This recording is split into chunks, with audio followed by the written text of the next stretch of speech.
Welcome to the Pay Yourself First podcast. My name is Chris Jolly, and I'm on a mission to financially empower millions of entrepreneurs. I want you to make and keep more money so that you can begin implementing and turbocharging a plan for creating financial freedom your way during the life cycle of your current business without spending a ton of time or becoming a professional investor. You see, most of the financial teachings out there are made for employees, not entrepreneurs. If you wouldn't listen to someone who doesn't have kids about parenting, why take business financial advice from someone without a business?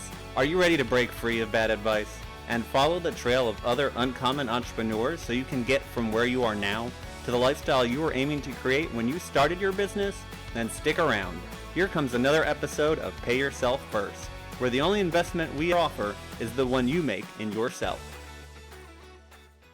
Hey everybody, welcome back to the show. I'm really excited, as I always am, because we have another amazing online entrepreneur on today. Her name is Levy. Her business is Levy LLC, and she is a coach and consultant. Lou, how are you today? Hi, doing good. How are you? So I happy am to be here doing today. awesome. I'm doing super good. Thank you. And really excited to have you on the podcast. I know you're going to have some great stories and a lot of relevant value for the audience. So thanks for taking the time out of your day to meet with me. Of course, it's my pleasure. Okay, Lou, so why don't you tell everybody out there a little bit more exactly what it is you do in your business and who you serve and how you got into it? Absolutely. So I help coaches, online service providers, consultants, experts take their knowledge, their skill, their life experience, and package it into an online business. And then what we do from there is help them scale that business using social media, mostly YouTube. As you'll know throughout this conversation, I'm crazy about YouTube. YouTube changed my life and my business. So there's a lot of that goes into my process with my clients as well. That's excellent. Now, explain to us how YouTube changed your life and business. All right. So this is a little bit of a story, and I love always starting with the story because it was the major transformation for me in my business. So I've been creating content for 14 years online. I say that I was here when it was still all forest, like nobody was around. I already had a blog. When Instagram came along, I started my Instagram, and I already had a bit of an audience for my blog. So I moved on to that, and it did really well. And I started basically teaching entrepreneurs how to get more followers, get more engagement, create good content on Instagram and all of that. Now, mind you, this is a while ago. I was naive. I was getting started in business, and my audience was like, hey, Lou, you should do a course. We love everything you teach. And I was like, course? That's cool. All right, I'll do that. So I created my first online course, and it was a huge success. I already had that audience in place. And as things started evolving in my business and I started creating more offers, more products, I started to see that, hey, I really had to be there on Instagram, creating content every day, going live 4 times a week, be on stories all the time. But that's how I thought that it was done. And that's how I kept my business going. Now, at the same time, I did create a YouTube channel also about Instagram and how to grow and all of that. But again, it was the beginning. I was naive and I didn't really see YouTube as that much of a marketing platform. I saw it as a good place to create content, really connect with my audience, and then have them come over from my YouTube channel to my Instagram because that ended up happening a lot. So long story short, creating content all the time, launching, and then I had serious debilitating burnout. The type where I couldn't get out of bed. I spent months just looking at dog pictures, and somewhere in my brain, I was like, oh my God, my business is going to die because I'm not doing anything. I'm not creating content. I'm not launching, but I didn't care. I wanted to survive. I was like, all right, this is it. We'll see what I do later. And when I really started coming to and started looking back at getting back into work, I noticed it felt like a little miracle because I was like, wait a minute, I'm still getting sales and my business is not dead. How is this happening? So I started to dig through the data, and it turns out that sporadically when I had mentioned my courses, my programs in my YouTube videos and linked them to the description, they continued to sell and convert. And YouTube, my channel kept growing and my videos kept getting all those views. And I was like, wait a minute, why am I launching? Why am I burning myself out on Instagram like a crazy person if YouTube is doing all this work for me? So that's when I really decided to roll up my sleeves and see how I could use YouTube as this very powerful marketing platform and went into all the courses and coaching and all that stuff and really prepared myself for this new phase of my business. And that's when I decided that I would really nail my method down and see how I could scale this using YouTube, because I was not scaling my business. I was running on a treadmill. And then I created a method, and that is what I teach my clients today, right? To create that offer that's really magnetic based on their experience, because I do really find that our own experience and our own journey is the most powerful thing that we have when connecting with people, and then transforming that into strategic content and funnels using YouTube so that they can step away from their business and watch those leads come in and make their business work for them and not the other way around, which is where I am now. So that was hugely transformational. At the end, the burnout really served this huge, amazing purpose in my life, which was to be able to be free, right? And to have this business that runs by itself almost. Yeah, that's absolutely amazing. I love it. I know so many people who swear by YouTube. Now, for entrepreneurs out there who either aren't using it or haven't gone all in yet and are maybe a little bit apprehensive, why is YouTube such a good platform for them to bring in business? All right, that is a great question. And there's a few reasons for that. The first is that YouTube is a search engine. So the thing that makes it so powerful is you catch your ideal client at a moment where they are searching for a problem that they're having right now. So let's say, I don't know, you're a dog trainer and somebody who's got a puppy and that puppy is peeing all over the place. What are they going to do? They're going to search about how to train their new puppy. And they're going to find your video because we make sure that we use all the SEO tools and strategies to have your video rank really well. And so you're going to show up first page, right? They're at that moment, they're frustrated, they're in pain, and then they come across your video and you help them to solve that problem. Right off the bat, they're like, oh my God, this person is amazing. They've just helped me with this problem. Now, we also create videos and strategies so that we keep those viewers on your channel for longer. Why? Because that way they build a relationship with you. They're not spending 30 seconds with you on your stories or 60 seconds on your reel. They're spending 8, 10, 12 minutes with you, and you're really getting the chance to have them get to know you. So that's another aspect. So you've got the search engine, and then you've got that loyalty building where you really get to spend time and build that community. And then the best part is that your videos, unlike Instagram, TikTok, Facebook, all that stuff, your videos keep getting served in search results and then in browse features and suggested videos. The ones that you see on the side of the platform or at the end of videos, they keep being served to your ideal audience for months or even years. So one of those videos that I mentioned from way back when that was making sales for me when I was dying is still making sales for me to this day. So that longevity of the content that you create really is an asset that you build in your business that keeps working for you. Not to mention, YouTube is a great place to build your authority. Most of my speaking opportunities, interviews, all these wonderful things that have come to me in my business have come from my YouTube channel. So I can go on about all the reasons that entrepreneurs need to be on YouTube, but those are the main ones. Okay, so you've convinced me about YouTube as a platform. Now that I'm using it, what do I want to do to get people engaged, to hook them to my content, and to keep those watch times going? Perfect. So the way that I work in my method is, it sounds a little backwards, but listen to me, all right? So the first thing that we do is not actually get on YouTube, but figure out what it is that you have to offer and package that into an offer that you can talk about. So what I say about all the other social platforms, Twitter, Instagram, TikTok, they're like dating, right? So you can go, you can try something out, you can see if it works. If it doesn't work, it'll be gone in a day. You can try something new. YouTube is like marriage.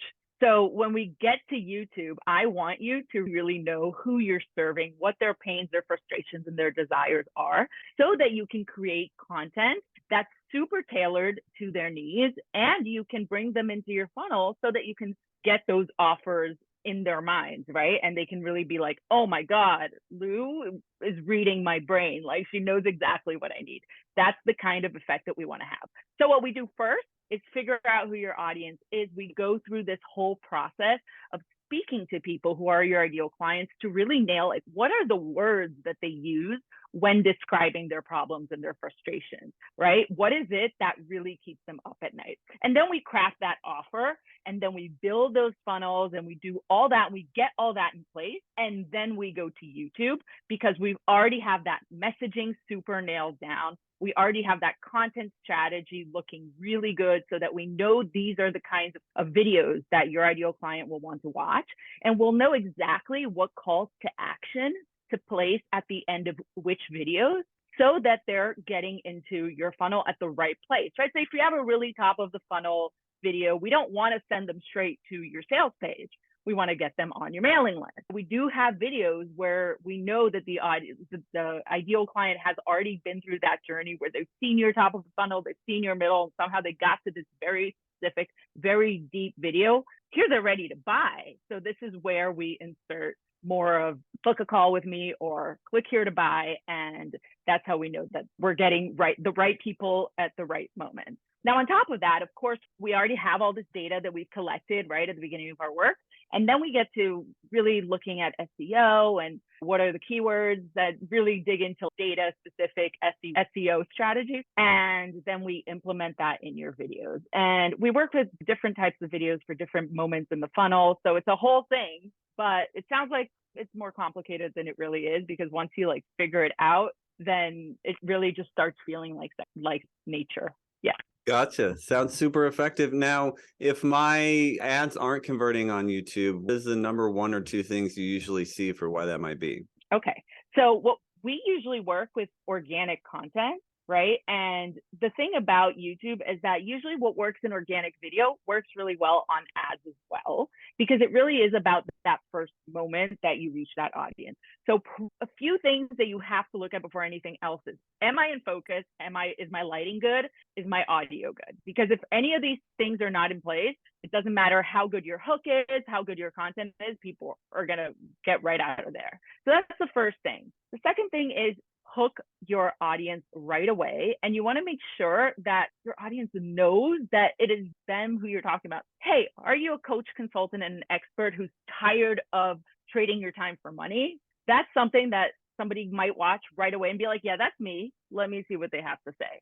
So you want to make sure that you are keeping your audience focused on you. And you should also have a look at your statistics. I love YouTube because it's so data driven and you can see exactly where people are checking out of your video. So if you notice that at exactly 8 seconds, you have a huge drop, you might want to go back to that video and see, what do you say at 8 seconds that might not be landing so well? Yeah, absolutely. The ability to dig down and see what's resonating and what's not is one of, I think, the most key parts. Okay, now I want to ask you a little bit more about your business. And I want you to imagine that your business is a hose. And you know how a hose can get kinked up and then it slows the flow of water? So if the water in the hose is the cash that flows through your business, what is your one biggest kink right now that's keeping more of that cash from flowing through your hose? That's a really good question. I think for me, I've always had so much success by just winging things. Like I mentioned, before this whole breakthrough happened, I was just doing my thing and things worked and it was really just happening for me. So it took a very long time for me in business to get into mindset, to put my big girl pants on and be like, let's look at this from like a bird's eye view, because I'm always very worried about chatting with people in the DM. People come to talk to me and I'm like always there. I still really love creating content. So I often spend a lot of time on that, even though I have a team in place, right? So I have this problem with, okay, you wrote the script. I'm sure it's awesome. Let me just read through it and go. No, I have to research it again. So that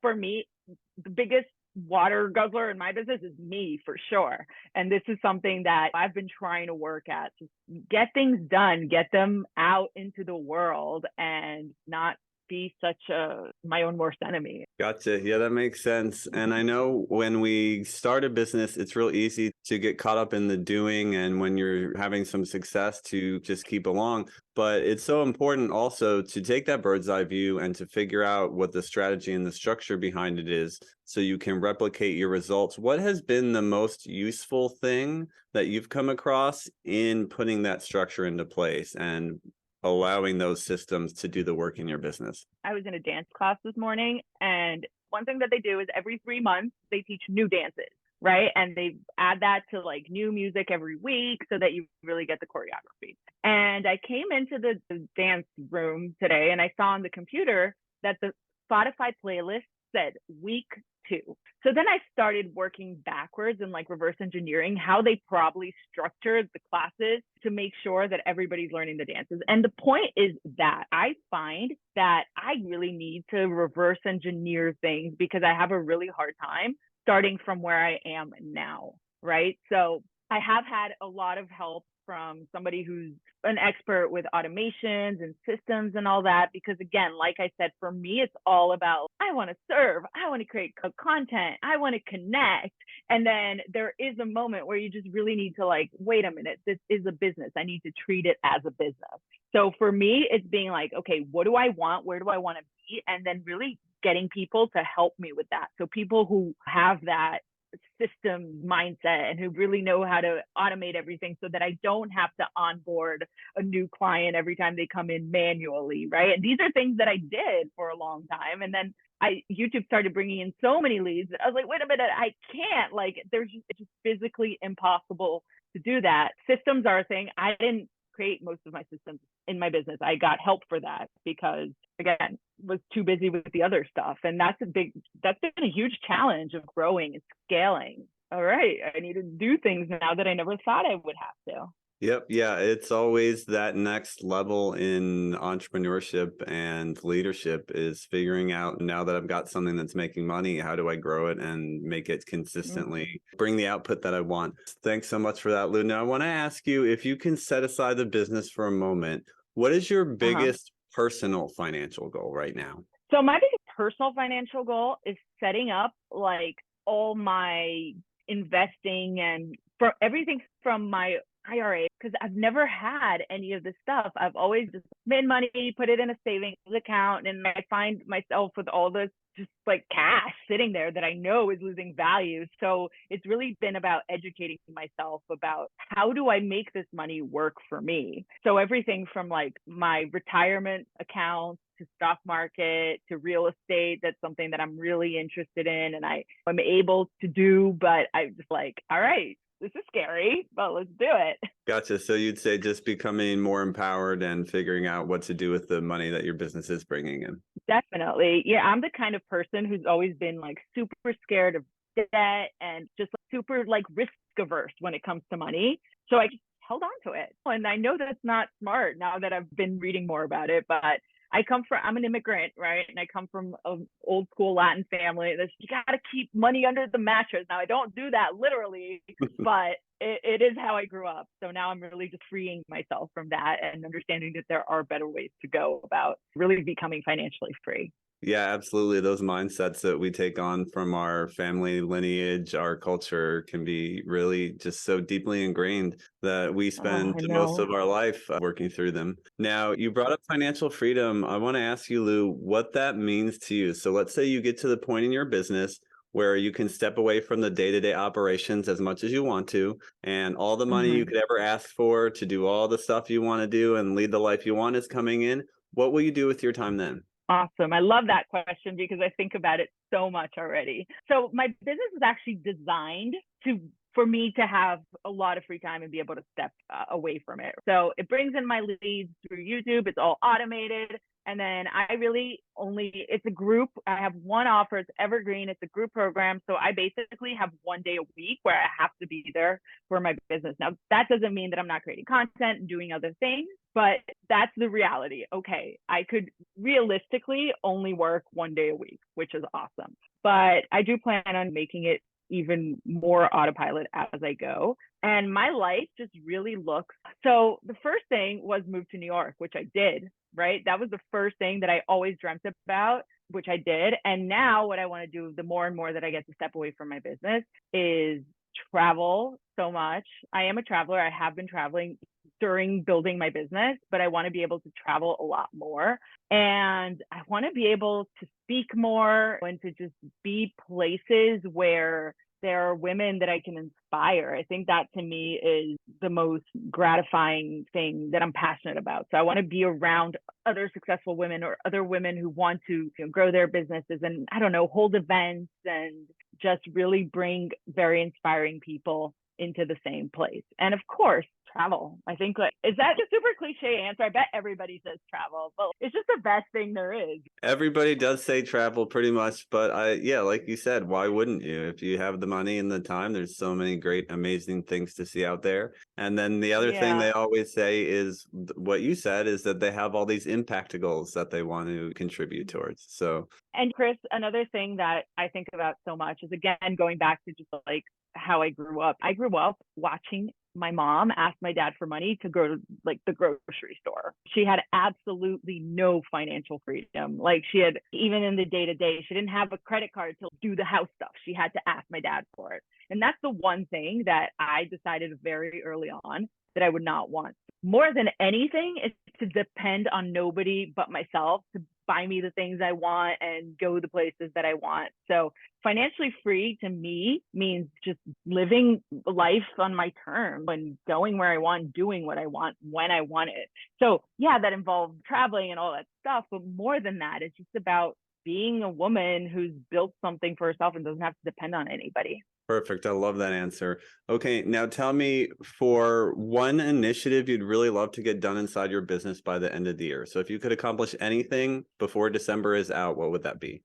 So one thing that I've been really looking to do is, so like I said, I'm originally from Brazil and I'm in New York now, I'm in the US, I'm helping all these people put their businesses in place. But I would really like to help underprivileged women from Brazil do that as well. So that's something that I'm really trying to figure out how I can work, like even logistically, right? Like, how do I find these people? How do I know that they'll have at least minimum access to the tools that we need, like computers, internet, all that stuff, right? So that they can build businesses and make impact in their communities and outside of their communities. Because really, if you're online, you can reach the whole world, right? So that's something that I've been really thinking about and started to draw out. It'll work like in a scholarship kind of format so that we can help these underprivileged women who just wouldn't be able to have access to this method by their own self. So That's absolutely amazing. I can't wait to see that take off. Okay, Lou, thank now, you. before we let you go, one piece of advice for all the entrepreneurs out there, what would you tell them? Aside from get on YouTube, I would tell them to keep going because like I said, I've been doing this for 14 years and I've wanted to give up so many times. There are days and I'm like, just leave it there because it is overwhelming. Being an entrepreneur is wearing so many hats and it is figuring everything out and it can get so lonely. I don't know how many entrepreneurs will be able to relate with this, but I'd guess a lot that it gets really lonely. There, for so long in my business, I did everything by myself. And sometimes it's just, oh my God, how do I keep going? But really, I'm so glad that every single time I felt that way, I did keep going. And I'm a little bit like crazy about journaling and writing everything down. And I've circled and read every single time that I've mentioned, I don't want to do this anymore. I want to stop. Oh my God, not this. And then I've circled in green all the times that I've had a really big breakthrough. And it's usually super close in time, right? You're usually right about to hit that big goal or that big breakthrough right when you want to give up. So just keep going, please. Yeah, absolutely. It's so crucial. Sometimes it's like the universe just wants to test you to make sure you're really serious before giving you that next level. Awesome. Yeah, Okay, sure. it's been such a pleasure having you on. Now, for anybody who wants to find out more about you, your business, and how you can help them, where can they go to do that? They can find me on Instagram at Lou Levy or on YouTube at Lou Levy. So that's LULEVY, or my website, levy.com. And I am looking forward to hearing from you. Like I said, I love replying to DMs. I will send you a little video so that we can chat. So get in touch and I will love to know where that you heard about us here. Amazing. It's been so great having you on. You've had so many wonderful insights for the audience and myself, and just loved that you took the time out of your day to share your story with us. Lou, thanks again. Thank you so much. You got it. And to everybody out there listening, thank you as well. If you enjoyed this episode of the podcast and you have not yet subscribed, I don't know what the heck you're waiting for. And if you haven't left us one of those 5-star reviews yet, that helps out a lot too. We can get the word out to more entrepreneurs. And if you happen to be a six-figure plus online business owner like our amazing guest Lou today, and you want to come on to talk about your wins and your business journey, we'd love to chat with you as well. To do that, you can go to pyfpodcast.com. That's the letters pyfpodcast.com, and we will see you next time. Lou, thanks again. Bye. Thank you. If you've listened this far, chances are you're an entrepreneur looking to become more financially literate and create financial freedom for yourself from your business. The Pay Yourself First podcast is definitely here to help with that. My goal is to continue to share what I've learned about using your business as the tool to create financial freedom. But let's face it, it would take me years to share with you everything you need to know via these episodes. Creating financial freedom is something that most people never even consider, let alone make a plan for or take action towards. It's something almost no one was taught anything about. Doing it as an entrepreneur is even more challenging, especially without support. So if you're ready to get clear on what financial freedom looks like for you, come up with an action plan, and get the support systems and accountability you need, I invite you to consider the Abundantly Infinite Entrepreneur. I created the program to help entrepreneurs just like you get a handle on their personal and business finances and start building confidently towards financial freedom. And it's how you can discover ways to take 10 years off your retirement, add an extra 5 or 6 figures to your portfolio, and finally get clear on what numbers you should be tracking in your business and why. Together, we'll gain clarity around your financial goals and what being financially free would actually look like for you. Then we'll put together a customized game plan to get you there and the accountability to see you through. And by the way, you're also going to get all the spreadsheets you need to run your numbers, lifetime access to the materials, including any updates, and entry into our members-only community. In addition to all the knowledge, coaching, community, and systems that you need to create financial freedom from your business, you'll also receive a free financial assessment, a retirement planning session, and guided meditation aimed at helping you embody the feeling of true financial freedom. So yeah, you can just listen to the free content on these podcasts to help you move towards becoming a financially free entrepreneur. And sure, you'll likely see some results, or you can make the decision to commit to learning, implementing, and embodying what you need to know to create the financially free life you dreamed of when you started your business journey. Click the link in the show notes to answer a quick questionnaire, and you'll be on your way to joining the Abundantly Infinite Entrepreneur.